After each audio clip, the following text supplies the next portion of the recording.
Thousands of protesters hit the streets of London, England. I'm just against what's happening. This is our country! You should be here standing with us! We're not proud to be British anymore. We're losing our identity as a nation. We're appeasing everyone else. They need to stop illegal migration into this country. Scenes are unfolding in the United Kingdom that many would have considered improbable just a few years ago. The streets of London have filled with tens of thousands, by some accounts over 100,000 protesters. Demonstrations that were meant to voice opposition to current migration policy and mounting social problems in places descended into violent clashes with police. It all played out on September 13th, but this is only the beginning. The first arrests have already been made, and the atmosphere in the capital feels more like a city under siege than a European metropolis. Britons are taking to the streets because they feel their daily lives are slipping out of control. Enough is enough with the UK. We're fed up of illegal immigration. We're not racist. We're not against immigration. We're not against people living in this country and working. We're just fed up of everything that Starmer's doing. We just need to get our identity back. Me, as a proud Englishman, proud of my country, and now I'm ashamed of it. I'm ashamed. You feel ashamed to fly your flag. You're not proud to be British anymore. We're losing our identity as a nation. We're appeasing everyone else, but not looking after the people that live here. Soaring living costs, a housing crunch, a crisis in the healthcare system, and record migration, including illegal migration, are fueling frustration at a staggering pace. I'm earning pretty decent money, but it's not enough. I need to come here, otherwise we'd be living on bread. Are you literally saying that you wouldn't have enough food to eat, even though you're working full time? Yeah, I wouldn't have enough food. Is there anything more you can do? No, nothing more I can do. Unless I win the lottery, or get another job. A third job? A third job. Brexit, which was supposed to solve part of these issues, has for many become a source of even greater tensions and the sense that the state cannot cope with the pressure. Emotions are becoming more extreme. Some demand decisive government action and a curb on the inflow of migrants. Others warn against populism and a rising tide of hatred. What we see on London streets is not just a one-off outburst, it is a signal that British society stands on the edge of a deeper political and social crisis, and the escalating protests may be the beginning of an upheaval that changes the face of the country. What exactly is happening in the United Kingdom? Why is the country becoming more unstable? And why do Britons want to leave their own homeland? All of that in today's episode. Let's begin. On Saturday, September 13th, London saw the largest demonstration in decades. According to organisers and independent estimates, more than 100,000 people took part. The scale surprised not only the public but also the security services, which had to call in additional police units. Clashes with officers, acts of vandalism, and arrests meant the event no longer looked like a peaceful march. It began to be seen as a prelude to a deeper social crisis. Images of barricades, smoke, and crowds carrying banners against immigration and government policy made front pages and home pages around the world. Why is it important for you to be here today? For freedom of speech, to hopefully stop the illegal immigration from coming to our shores, to help the homeless, the disabled, the working class, veterans. They have attacked the family, they've attacked Christianity, they've opened the borders, they've flooded our nations.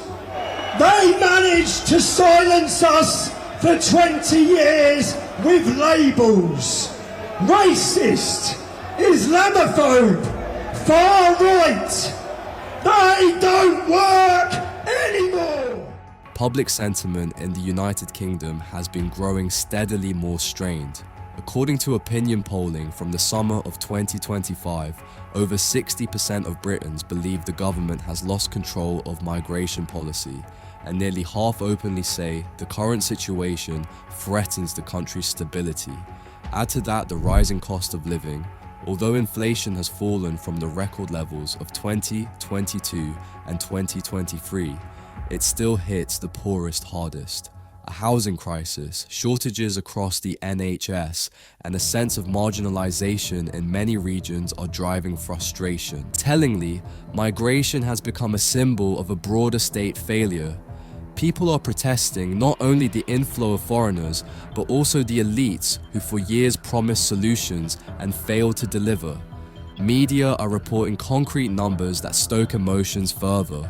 In 2024, more than 1.2 million people arrived in the United Kingdom, roughly half of them labour migrants.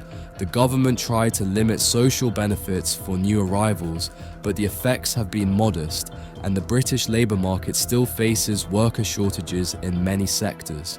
Meanwhile, the average rent in London has exceeded £2,000 a month, making life in the capital an unattainable dream for many families.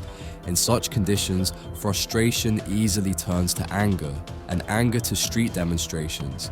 Many UK residents now admit their sense of security has clearly weakened.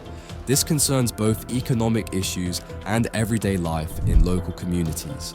In smaller towns and on London's outskirts, reports of neighbourhood conflicts, integration problems, and pressure on schools and public services are increasingly common. Although police statistics show overall crime levels holding roughly steady compared with previous years, the impression of chaos and a lack of control has become the dominant theme in everyday conversations. It is precisely this feeling that the state cannot ensure order and stability that directs anger not only at immigrants but broadly at the entire political establishment. There are external sources of the conflict as well. Americans are getting more involved in British politics, for example Elon Musk in one television appearance. Use whatever powers are available to suppress the people. And so I really think there's got to be a change of government in Britain. And you can't, we don't have another 4 years or whatever the next election is. It's too long. Something's got to be done. There's got to be a dissolution of Parliament and a new vote held. Really what matters is rallying the people of Britain, really getting the people of Britain to get the message out there, talk to your friends and family, and build a massive power base among the people. On September 16th to 18th, Donald Trump even came to the United Kingdom, seeking to influence what is happening on the British Isles. There is a flood of content on X showing British cities looking as if the authorities have lost all control. I have friends in the UK who feel the pressure mounting. Britain truly is struggling with immigration. The issue has been number one in public debate for many years. Rishi Sunak, already the former Prime Minister, came to power with the slogan, "Stop the boats," a call to stop the inflow of migrants crossing the English Channel by small craft. And most importantly, once the processing is complete, we will physically remove people. And to do that, I can confirm that we've put an airfield on standby, booked commercial charter planes for specific slots, and we have 500 highly trained individuals ready to escort illegal migrants all the way to Rwanda, with 300 more trained in the coming weeks. This is one of the most complex operational endeavours the Home Office has carried out. But we are ready. Plans are in place. Rzecz w tym, że nikt nie potrafi uspokoić społeczeństwa i realnie zapanować nad tym, co dzieje się w kraju. Recently in Manchester, city authorities grappled with the so-called Red Tent Camp on St. Peter's Square, where homeless people and some migrants were camping. Although police cleared the illegal tents, some moved elsewhere, triggering another wave of concern among residents. You surely also remember the events in Southport. On July 29th, 2024, a knife attack during a dance class themed around Taylor Swift left 3 girls dead and 10 other children plus 2 adults seriously injured. The perpetrator, Rwandan Axel Rudakubana, was sentenced to a minimum of 52 years in prison. Incidents like this only fuel public anger and further divide British society. Things are also bad economically. Leaving the European Union was supposed, in the eyes of many Britons, to stop illegal immigration and help the economy.